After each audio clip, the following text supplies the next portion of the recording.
Okay, so The broadcast is now starting. All attendees are in listen-only mode. hello everyone and welcome to Daily Racing Forum's Belmont Stakes Festival Pick 6 webinar presented by the New York Racing Association. I'm your host Dan Illman and I'll be joined by two exceptional handicappers, Daily Racing Forum NYRA analyst Mike Beer and Timeform US analyst and NYRA morning line maker David Aragona. The Belmont Stakes Festival Pick 6 is a special two-day Pick 6 wager with a 20-cent base minimum, a low 15% takeout, and a mandatory payout. The wager features 6 graded stakes races, culminating with the Belmont Stakes.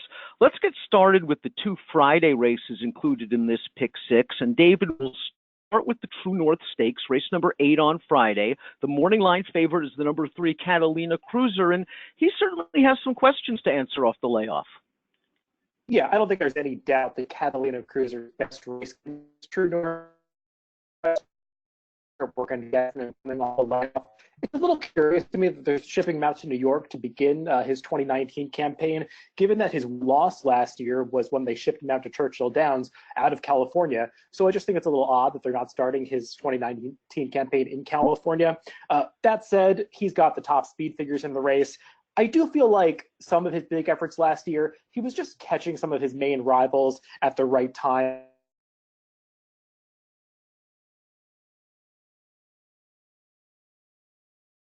Those races. The 6.5 furlongs, I guess it's fine for him. He's got speed though, and he's run his best races when he's been up close to the pace or setting the pace. And there are some horses in this race like Strike Power and Recruiting Ready that are likely to keep him honest on the front end or possibly take the lead away from him. So I just think Catalina Cruiser at a short price is a little bit vulnerable.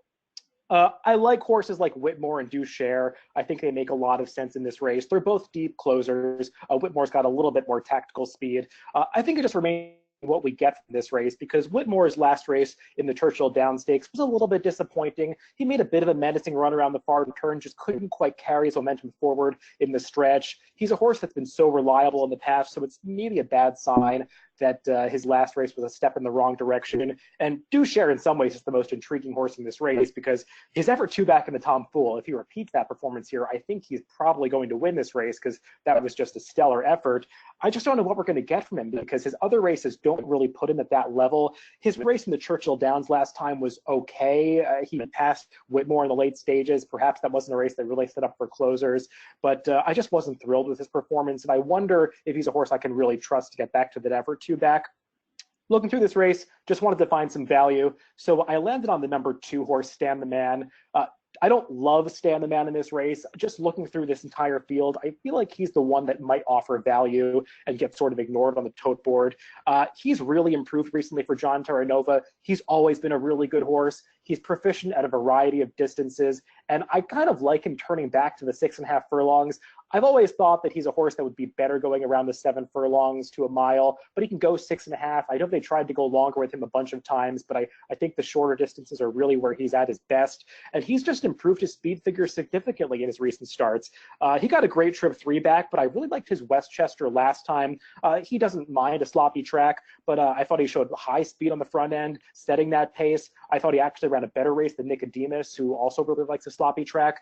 And I just think he's set up to put forth a good effort. And he seems like the kind of horse that might win this race and pay $25. And they're saying after the race, oh, well, Stan the Man kind of made a little bit of sense. So I'm going to put him on top. Yeah, I think David and I feel the same way maybe about Catalina Cruiser. I know he can win. I'm not sold on him just yet. I think he still has a lot to prove, even though he looks pretty good on paper. Would I like to cover him in some way in a bet like the Pick 6? I guess I would, but he'd be only a defensive use for me. I really would rather go in a different direction. The 7 and the 8, Whitmore and Dushare, they just make a lot of sense to me. They need pace to be, I think, most effective. I think they'll get some in here because I do think Catalina Cruiser's got to go. Strike Power to me is just one-way speed, and a one-way speed who I just don't think is nearly good enough to win this race. And Recruiting Ready is also a speed, so I think this race sets up pretty well for closers. I, like David, was a little disappointed in Whitmore's run last time. He's better than that, but he should have probably run a little bit better last time, so that's concerning. I can't say that I've always loved Whitmore as a horse, but he's really, really hard to knock. I'm definitely using him. I made Dushare my top pick in the race. his Tom Fool, I think the pace of that race obviously had a lot to do with that performance, but he really ran that day. I thought he ran fine last time, and I think he did run better than Whitmore last time. It's an interesting race because there were a bunch of fast horses in there. I think the pace looks fast on paper, and yet I don't think they were really going that hard in the early stages of that race. And Matole, Bobby's Wicked won, Promises Fulfilled, went 1, 2, 3 around the track. And the closers just never got involved, but Duchère was the only horse who really made any kind of run into the race. I like him in this spot, and I'm using him. And I will use Nicodemus as well. This is a horse who I think is pretty well suited to this kind of a distance. He's obviously good at a mile as well. It feels like he can do a lot of different things, actually. He's still lightly raced enough for me to think that we may not have seen his best race yet. And, I just find it very interesting that since Linda Rice has taken over, 4 of his 5 starts have been on wet tracks. And obviously he's fine on a wet track. He's won 2 of those races, but I actually wonder if this horse isn't going to really appreciate getting to run on fast dirt. The only time he's done it for Linda was in the Excelsior 2-back. It may not look like a great performance. I think he ran deceptively well that day. And I don't even think 1 mile and 1/8 is a great distance for him. I think he's a much better horse going shorter. So I am going to use Nicodemus as well. I really want to try and beat Catalina Cruiser in this race, especially if he's a heavy favorite. The second leg of this year's Belmont Stakes Festival, Pick 6, is become a staple of the Belmont Stakes Racing Festival over the last few years. It's run at the unusual distance of 2 miles on the turf. It's race number 10, and it's the Grade 2 Belmont Gold Cup Invitational. It is also the first half of the $300,000 guaranteed Belmont Gold Cup, Belmont Stakes 2-day daily double. Mike Arklow is the morning line favorite in this race, and he got a nice pace to run at last time out in the Grade 1 Man of War, but I wonder if he got out a little bit sooner. He was kind of stuck on the rail turning into the stretch. He might have actually run down the Sharp Channel Maker. He did run really well last time. It set up pretty well for him considering where he was early.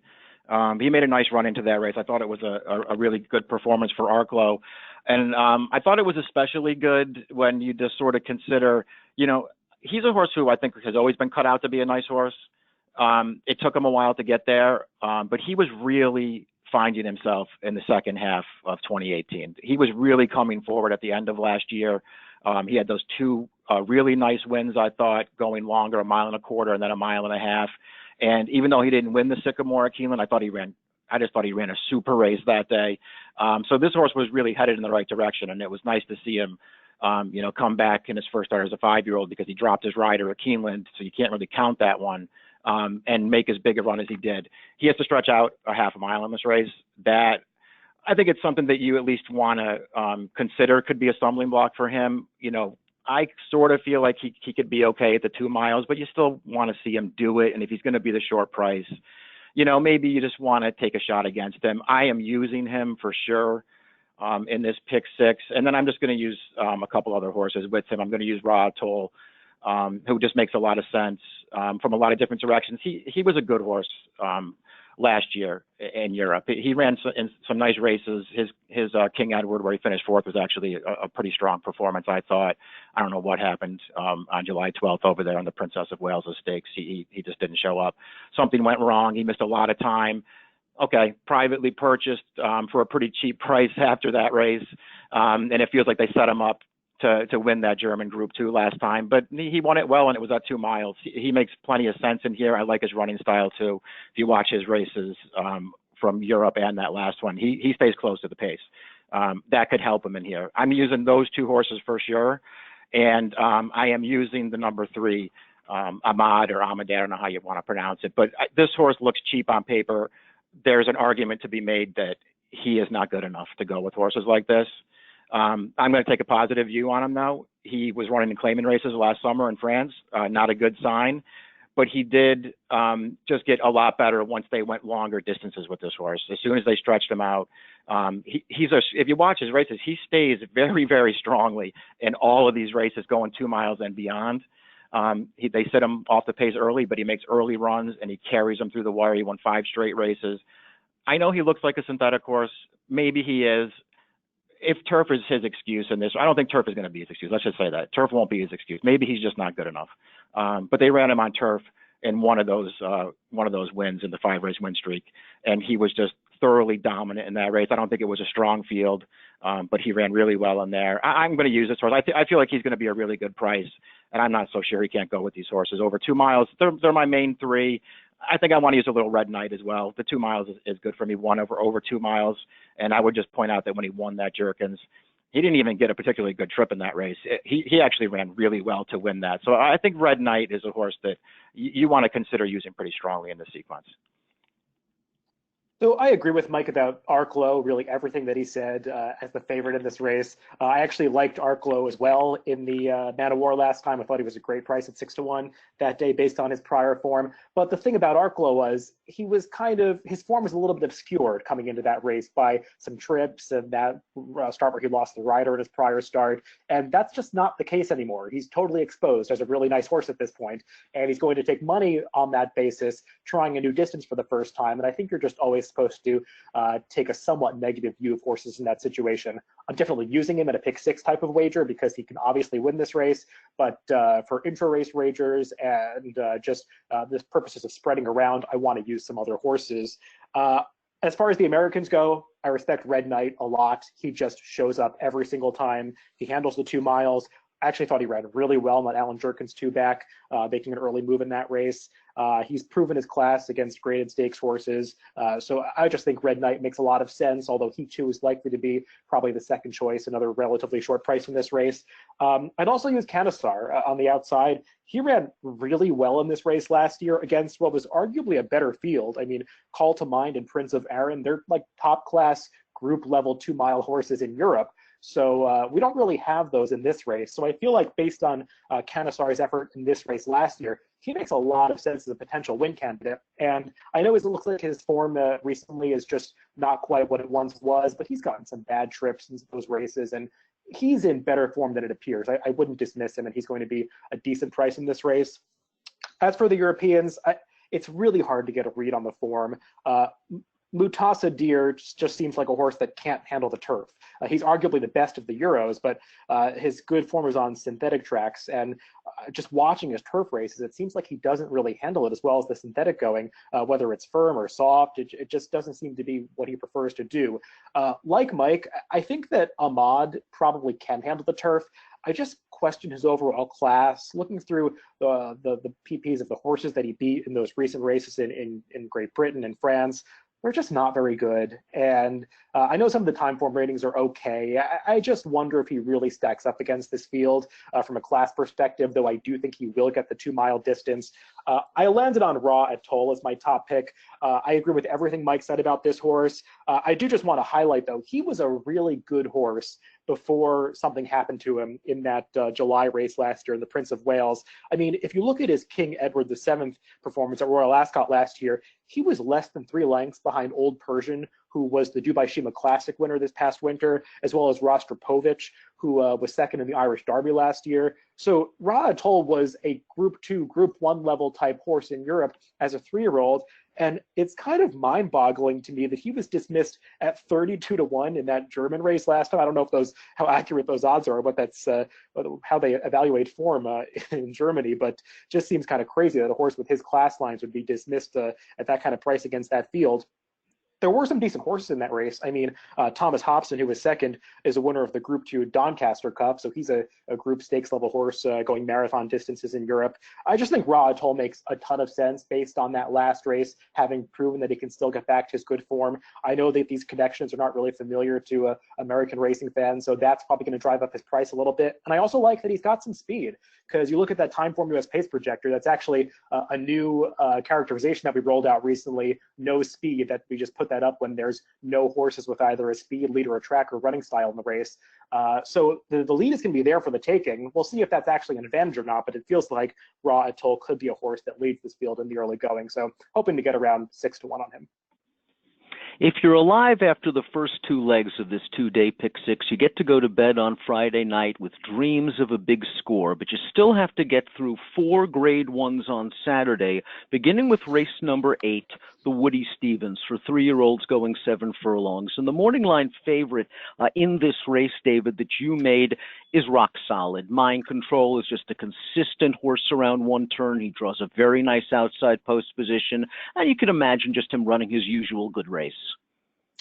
Yeah, I've been a fan of Mind Control. I really like this horse. He's just so versatile in terms of distance, in terms of running style. He's got tactical speed, but he showed in the Gotham that he can also be taken way off the pace and make a run and get there. I think Mind Control is going to be very tough to beat in this spot. And part of me wanted to just put him on top. I don't like to pick favorites in the situation, but part of me wanted to put him on top just because I feel like he has such an edge over this field and because he's going to work out a good trip.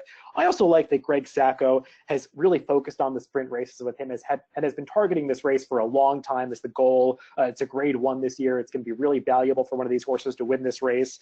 I just think Mind Control is way the horse to beat. And I could see a situation where if I'm playing a pick 6 type wager, he might be the only 8 for me because I just think he does have that kind of advantage over this field. But there's likely to be a fast pace. So I do think you want to discuss how this race is going to set up from that pace standpoint, because horses like Complexity, much better, and especially Landeskog, who is just blazingly fast early, they all have to go towards the front end. And I could see there being a pretty quick pace. I want to use some other horses, though. A horse like Honest Mischief is a little bit intriguing to me. He was really good in his maiden win at Keeneland last time out. That was an impressive speed figure. He won that race against actually a pretty good field, and horses have come back out of that race to really validate that high speed figure that he earned. So I'm using him. I don't really know what to do with Complexity, Chad Brown's other horse. He was so good as a 2-year-old, and I know this race wasn't originally on the schedule for him. He was targeting a race later in the year, but he's been training so well that I know Chad Brown moved him up into this race. We'll see how that works out for him. Last year, he wasn't need the lead type, but I'm not sure he's going to get the lead in this race, so we'll see about that. Much Better is kind of an intriguing horse that might be somewhat forgotten in here because he was so good in the Gotham, so good in the Bayshore, even though he was run down by Mind Control that day. They seemed like 2 of the top 3-year-old sprinters in the country at that point. I guess you can just give him the excuse for the sloppy track and the Gold Fever last time because he just never seemed to handle the going that day. He didn't show his usual early speed. I think it's interesting that Bob Baffert's making some changes for this race. He's training him at Churchill Downs instead of leaving him with the Terra Novas in New York. I don't know if that had anything to do with the performance. And he's also taking off the blinkers, which seemed to make a real difference in this horse's performance earlier in the year. So that just seems like a curious move to me. I'll use all of those horses in some capacity, but I made Baracho my top pick because he's going to be such a big price in this race. And I feel like he's a horse that's just coming into his own right now, and he's going to get the right setup. Whereas I'm not sure he got a great setup in some of his prior races. They turned him back to sprint 2 back at Keeneland, and it was a sloppy track that day. It was kind of dominated towards the front end. If you watch that race, he's the only horse that made a run from the back of the pack, and I thought he was actually finishing on really strongly, even though the running line doesn't quite capture that. You've got to watch the video to see the kind of distance he was putting between himself and the rest of the field in a race where nobody was running on from the back of the pack. And then last time, that was a pretty good allowance field on the Derby Day undercard, and he beat them. Horses like Hidden Scroll and Chase the Ghost, they're okay. He ran them down going the 7 furlong distance. He's got to step it up from a speed figure standpoint, but this doesn't necessarily feel to me like a race that's going to earn a gigantic speed figure. I'm not going to be surprised if it gets like a 95 Fire, 120 time Formula speed figure, just given the fact that some of the horses that are projected to be up towards the front might have taxing trips. So I feel like Baracho could be sitting in the right spot to take advantage at a big price. Yeah, that's all interesting. I don't think I really have much to add to what David just said. Mind Control is the horse to beat. I'm not way against him. He just makes sense from way too many angles. I feel like you have to use him. I made Honest Mischief my top pick in the race just because, as far as all the stakes horses, the horses that have been running in stakes races go, I think they're all fine. Nobody's really, blowing me away. Honest Mischief, there's a chance that within a race or two, he's just better than these horses. I think his maiden win at Keeneland last time is legit. It's a 97 buyer. He did it from just off the pace coming wide. He poured it on through the stretch. He's bred to be every bit this good. You have to worry about, him stepping up off of a maiden win, drawing the rail, and then after having to do all this in a race that's probably going to be run at a fast pace, because all those things could really work against him. I just felt like, there's a chance that he could just turn out to be better than these horses. So I picked him. I wouldn't want to take too short a price on him. If David's got the line right and he's 6-1, that seems fair to me. Lower than that, I would question how much I liked him. And, David's top pick is the long shot that I like. Baracho is the horse that I would use somewhere at a bigger price. He has, obviously he has to step up his game in this race, but I like his running style. And like David, I like his last 2 races a lot. I think he's a sprinter with some potential. I would use him. The other horses, there are other horses in the race that I like. I just don't know if this is the right race for them. In particular, Landeskog, who's just wicked fast, and he has paired up 89s for his first 2 races. His 89 in the Bachelor is a lot better than his 89 in his debut. Not that his debut wasn't impressive, but he had to go way too fast in the Bachelor last time. You can, see where Nitros came from to come get him. That horse, he ran a big race last time, but this is not an easy situation with all the other speed in here, and he's got to go 7 as well. So I just feel like it's going to be hard for him to take the step forward he needs to take in this race. Halfway through the special 2-day Belmont Stakes Festival Pick 6, and up next is the Metropolitan Handicap. It's an historically important race, and while the Belmont Stakes is unquestionably the main event on Saturday, this race might simply be the show stealer because there is quality from top to bottom. And Mike, the number 2 Mackenzie is the morning line favorite, just a extremely talented racehorse who I think is better at these slightly shorter distances. He's good going a mile and a quarter and a mile and an eighth, but I think he really fits well at a 1-turn mile. I agree. I mean, listen, he's a top-class horse, so when you get him to go 9 furlongs and even 10 furlongs, he's going to show up and he's going to run a good race. But I do think, I think he's shown it in his races. They haven't gone that short with him very often. There's only 2 1-turn races in his career.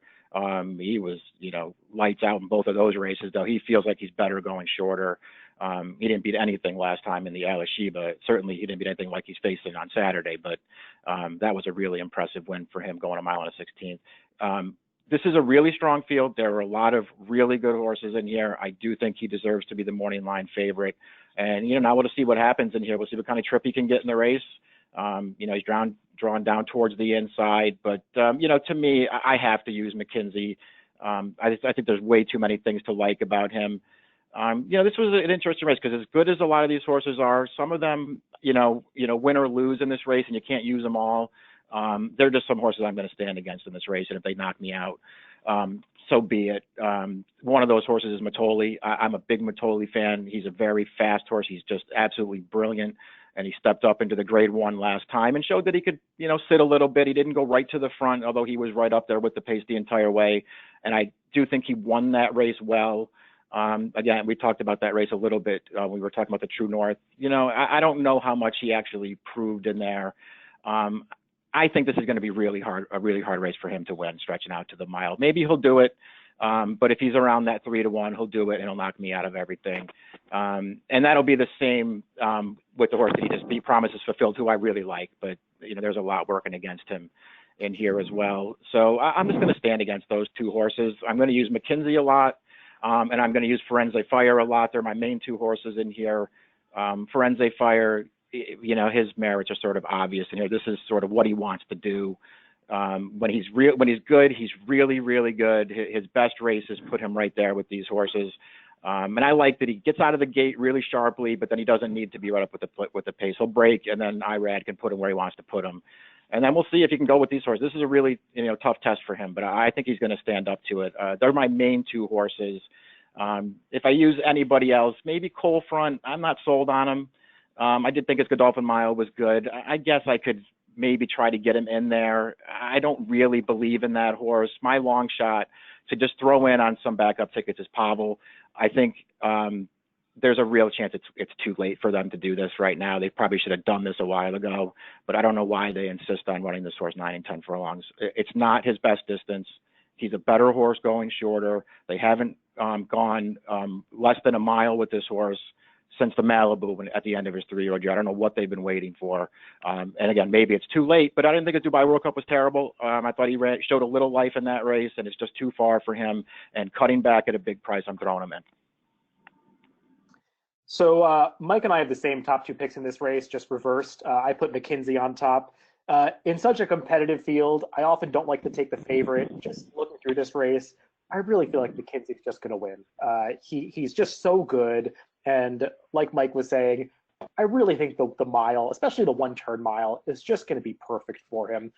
He's not the kind of horse that needs to get that up-close trip. He can come from a little farther off the pace. I think he showed that in the Malibu last year. He's just got such a versatile style, and he's in great form right now. His Ali Sheba last time, I know he was beating nothing of quality, but it was really visually impressive. I mean, the way he just backed off around the far turn and then came again at the top of the stretch and just shut the door on that field within a matter of seconds. I mean, he really drew off impressively at the end of that race, put up a big speed figure.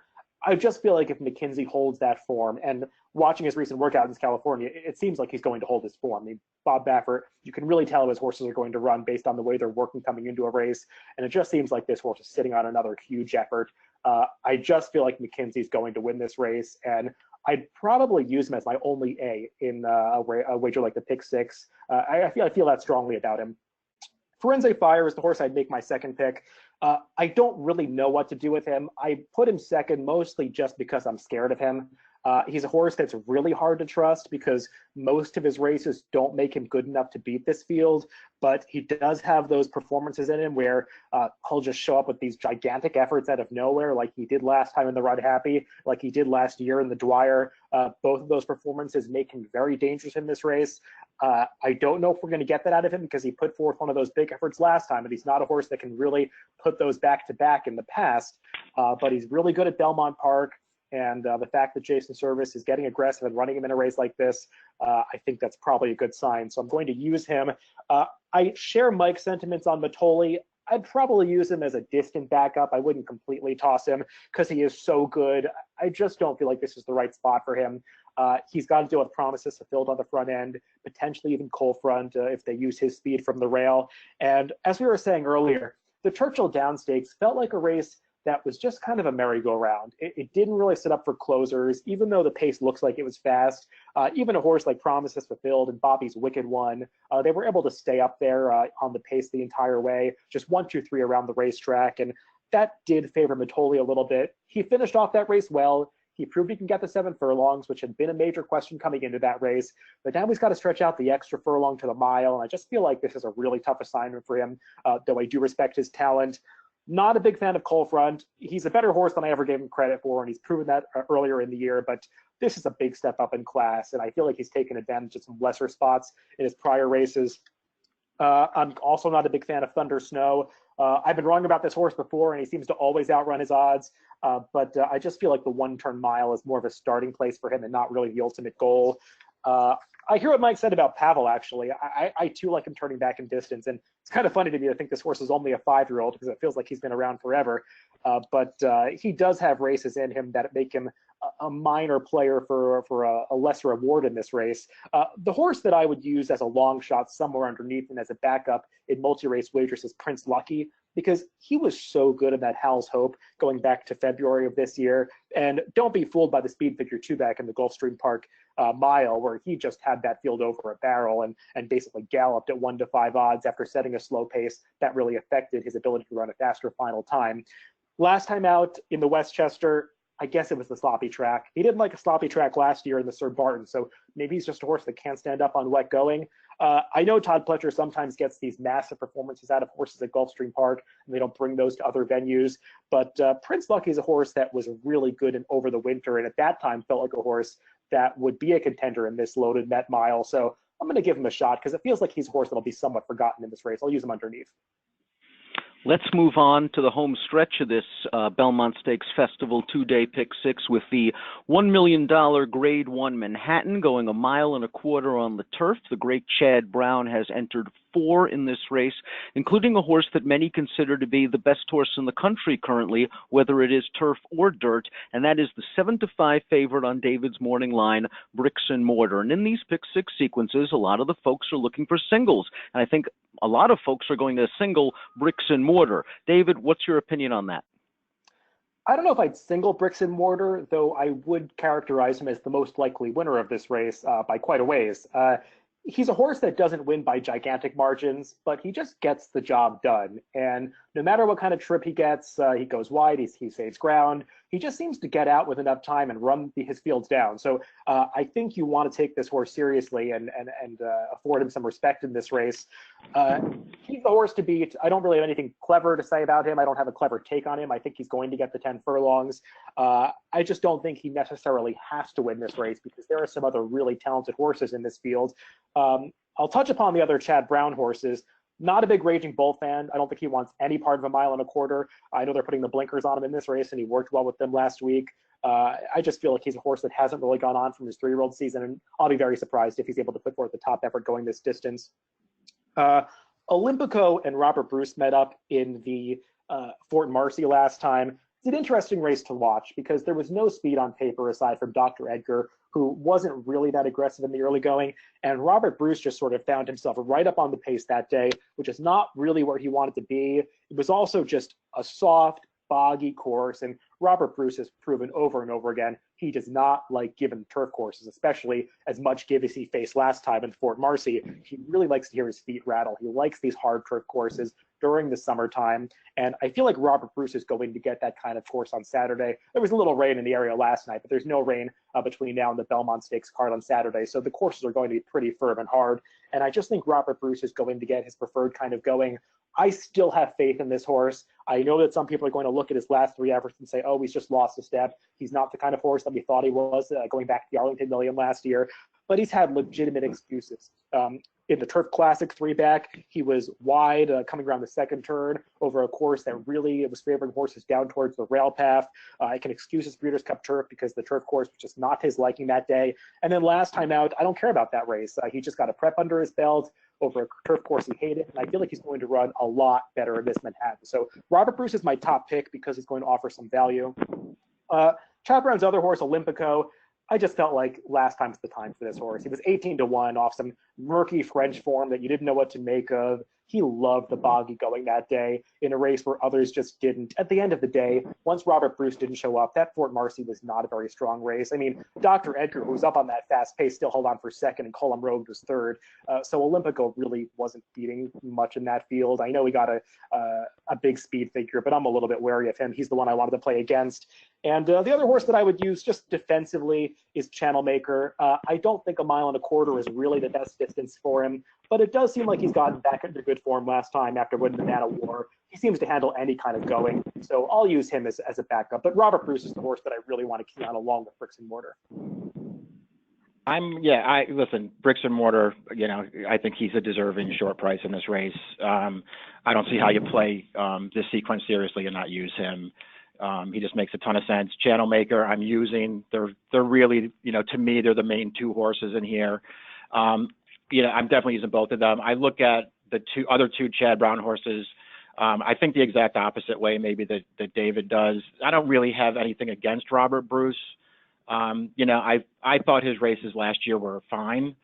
I get the looking at him and saying that he hates softer turf. Certainly he's better on firm turf. I don't know if I would characterize him as hating soft turf. I don't think he hated it in the Turf Classic last year. He ran a 101 buyer. He was right there in the stretch. Yeah, you wanted to be inside. He ran that day though. So I don't know if I would say he hates soft turf. Too close to the pace last time, yes. And again, maybe he does want it a little firmer, but he ran in that race. He had the lead in the stretch again. And to me, he just ran a very poor race last time. He has excuses for it. If you see fit to give him those excuses, I'm not sure if I really want to do it, but I won't argue with him at 6-1 or whatever price he's going to be. And then as far as Olympico goes, yeah, I feel like you're supposed to maybe look at him the way David laid out, and that he wasn't that good over there in France. He caught soft turf in a race that once Robert Bruce didn't run well, wasn't strong, and he was a huge price in that race. So why would you come back to him in here? I personally think he's going to be a big price again in this race. And I think he just took a really big step forward last time. Maybe all the circumstances had everything to do with that. But I think he really improved for Chad Brown last time. He was absolutely loaded in that race. You could watch him come around the final turn of that race, and Carmouche, if he wanted to, could have just went around that field and come very wide and still won. But he didn't. He just stayed in, waited for the seam to open up, and I like the way that he finished that race off. So I'm going to use him. I'm going to use the two favorites in here, who I guess will be the two favorites, Bricks and Mortar and Channel Maker, and I'm using Olympico, and that's it. I'm just using those three horses. Let's move on to the Belmont Stakes, a mile and a half, obviously, $1.5 million, approximate post time 6:37 for race number 11, the third jewel in our Triple Crown. David made the morning line favorite, the number 10, Tacitus, a slight favorite at 9-5 over Preakness winner, the number 9, War of Will. Mike, I know that you're a fan of Tacitus. He was running at the end of the Kentucky Derby. He overcame that early trouble in the Wood Memorial, and he's so lightly raced, it's possible we still have yet to see his best. Yeah, I mean, that is how I look at him. You know, I don't know. This is just one of those Belmonts, and so far anyway, one of those, you know, 3-year-old Triple Crown campaigns that it just hasn't turned out to be that great. For whatever reason, nobody seems to want to run in these races. You know, Tacitus, I liked the way that he was progressing. You know, I thought his Tampa Bay Derby was good. I liked his Wood. You know, mostly just because not only did he, you know, overcome a lot of trouble early in that race, but the pace was fast in that race, and he didn't get outrun by it, and he still won. I liked all those things about it.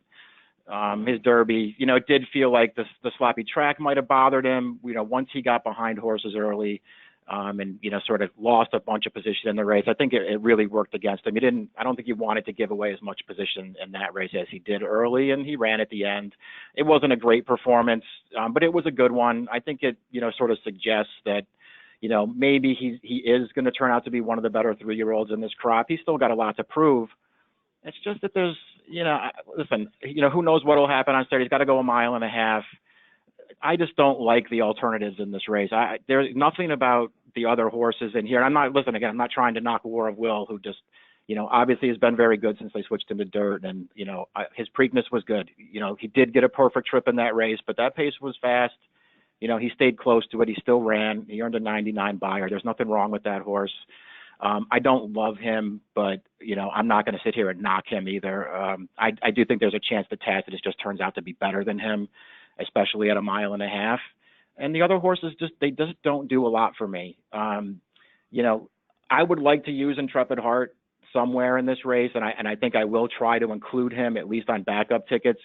You know, this idea that he's just going to show up off of 3 lifetime starts and win the Belmont at a mile and a half. You know, I don't care for that kind of stuff. But I did like his first 2 races. He stumbled at the start of the Peter Pan and then just sort of went evenly around the track. I didn't think he ran great in the Peter Pan, but I'm willing to, you know, give him a chance at some point to take a step forward. I don't know if it's going to be on Saturday. But if he's double-digit odds, you know, maybe I throw him in. I just don't like anybody else, and I'm taking Tacitus. So I'm a little bit more enthusiastic about this race than Mike sounds. Tacitus and War of Will, they're the horses to beat. I mean, should they be 9-5 and 2-1 as low as that? Maybe not, because this is a more wide open race than that to me. I guess Tacitus is slightly more likely to win this race than War of Will. I've got to be honest, when I first went into this race, I was thinking I wasn't going to like War of Will at all. But when I actually sat down and looked at how this race was going to unfold and just all of the dynamics at play, War of Will makes a ton of sense in this race. He's going to get another great trip. It feels like the kind of Belmont where they're going to go 24, 48, 113, and War of Will is going to be right on top of that pace. I feel like War of Will is going to run in this race. Maybe the Triple Crown grind catches up to him, but he's not a horse I dismiss by any means. I'm definitely using him. In the ordinals, I picked Tacitus slightly ahead of him in second place. Tacitus, I guess he deserves to be the favorite in this race. He makes a lot of sense. He's got the pedigree. He seems to be progressing. I know all the workout reports say that he's been improving since the Derby. At the end of the day, though, he doesn't have any kind of speed figure edge over this field, and maybe stretching out to the mile and a half distance is going to make him better than these horses. But do you really want to bet on that prospect as the favorite? I don't necessarily. I'm going to use him, but I don't really think he's way more likely to win this race than War of Will. I just feel like both of these horses might be slight underlays, although I think that they are the 2 most likely winners. As far as the others go, I think Master Fencer has some appeal. I'm not excited about him, but I don't think you can deny that he ran really well in the Kentucky Derby. The Derby is a weird race to analyze from a pace standpoint because you see in the Timeform US past performances, it's one of those rare races that has both a red and blue color-coded pace figure in the same running line, and that just indicates how odd the flow was, where they went so early, so fast in the early going, and then slowed down to such an extent in the middle of the race. And I think when they slowed down so much around the far turn, it really hurt a horse like Master Fencer because he was gathering momentum coming around the far turn, kind of like Mind That Bird in the Derby on a sloppy track years ago. And Julien Leparoux just had to sort of slam on the brakes at the back of the pack and wait for a hole to open up. When it finally did, Master Fencer actually burst through him, ran one of the fastest final quarter miles in the Kentucky Derby that we've seen in the past decade, if you look at all of the data. So I think Master Fencer has the ability to finish off races going these longer distances. I'm just not sure that he's the kind of horse that really is going to win the Belmont with his plotting style and just no turn of foot whatsoever. I'll use him underneath. I don't want to put him on top, though. My pick in the Belmont is Sir Winston, and it just feels like a horse that I don't get why people don't like this horse more. He ran the fastest Beyer speed figure last time out. His Timeform US number last time is totally respectable. And I think people are making the mistake of viewing his Peter Pan as a race that just set up for a closer, when that's not the case. You don't see any red color-coded Timeform US pace figures for that running line. It was not a race that featured a very fast pace. If anything, it was a moderate to honest pace. And Sir Winston was just way out the back of the pack early. He launched a really effective late run over the final 3 furlongs. If you look at Track's figures, I know the track was fast at Belmont that day, but he ran his final 3/8 in 35.26 seconds, 35 and 1. You just don't see closing splits like that in dirt races. He basically finished off the race like a turf horse. And Sir Winston feels like the kind of horse to me that has always had some ability, but it's just taken him a while to really figure things out. He's just been this kind of goofy horse who doesn't really know what he's doing. He's always running really well at the end of his races, but he's doing his best running basically after races are over. He was actually rocketing past the entire field at the end of the Tampa Bay Derby, running past horses like Tacitus. And I just feel like maybe in the Peter Pan last time, he put it all together. And sometimes Joao Rosario is a funny rider. He really clicks with certain horses and doesn't get along with others. And it just feels like Rosario really clicked with Sir Winston last time, got him to relax early and got him to finish. And I know that horses making big runs from the back of the pack are the kinds of horses that you want in the Belmont Stakes, but how far back is he really going to be if they're going 48 to the half in this Belmont? I just feel like he's the kind of horse that has the pedigree to get the distance, is turning into one of the better 3-year-olds in the country based on that last performance. And he's going to be a price in this race. In my opinion, he should be about 6 to 1. And I think he's going to be around twice that price. So that's just the kind of horse that I have to pick on top. A couple of our attendees have texted in some questions for us. I'll ask them to both of you. Jim asks, how important is it in a big race for the jockey to have ridden his mount in the race? I assume Jim means his mount previously. How important is it compared to a new jockey being on a horse? David, we'll start with you. I think it does matter. I think it especially matters in a race like the Belmont Stakes, where you really have to know your horse and know what he could do. For instance, Tyler Gaffalione, I'm sure all of his experiences riding War of Will have really helped him give that horse the right kinds of trips, because he's a horse that was a little headstrong in his prior races going back to the springtime, and he's really sort of trained him to run behind horses and to rate in the early going. So I think it does matter quite a bit for jockeys to develop a rapport with certain horses ahead of a race like the Belmont Stakes, where they're going to be trying something new. But then again, some horses benefit from rider switches, like we saw with Sir Winston last time in the Peter Pan. A new rider really did the trick for him. So it doesn't always work that way, but more often than not, I think riders being familiar with horses, even if they're just watching replays to get familiar with a horse, I think it really pays off. Yeah, I mean, look, I think it's probably situational. It's never a bad thing for a rider to have been on the horse before, I suppose, to know if, he's got any quirks or anything like that. To me, I don't really care if it's a new rider or an old rider. Could it make a difference? I suppose it could. As far as my handicapping goes when I'm looking at races, I don't really care. Before we conclude, our friend Brian asks, if maximum security was entered in the Belmont Stakes, what would be your opinion on betting them? A little bit of a hypothetical, Mike. what would be my opinion on betting him in the Belmont? I would certainly be open to betting him in the Belmont Stakes. Let's just put it that way. Based on what this 3-year-old crop looks like right now, I don't see why he isn't one of the best 3-year-olds in the country. It's actually extremely disappointing that we have not seen him since the Derby, and the fact that they're running him at a little race in Monmouth in a week is absolutely ridiculous. But yeah, certainly he would be a horse you would want to take very seriously in the Belmont Stakes. Yeah, I'd agree. If Jason Service were to run a horse in the Belmont Stakes, I would assume that means the horse is training out of his skin, and he's probably going to run a big race. So I would respect maximum security if he ran the Belmont. He's a horse that obviously got the Derby distance, and he's a really talented 3-year-old. I agree with Mike. It's kind of a shame that he's not running in this race, or for whatever the reason is. I hope they can get him back to top form and get him back to a race like the Haskell or the Travers, because that's where he belongs. I want to thank Mike and David for their excellent analysis of this Pick 6 sequence, and we thank you so much for tuning into this webinar. We'll also thank our sponsor, the New York Racing Association. This webinar will be archived a bit later this afternoon at video.drf.com or the Daily Racing Form YouTube channel. Best of luck in the Pick 6.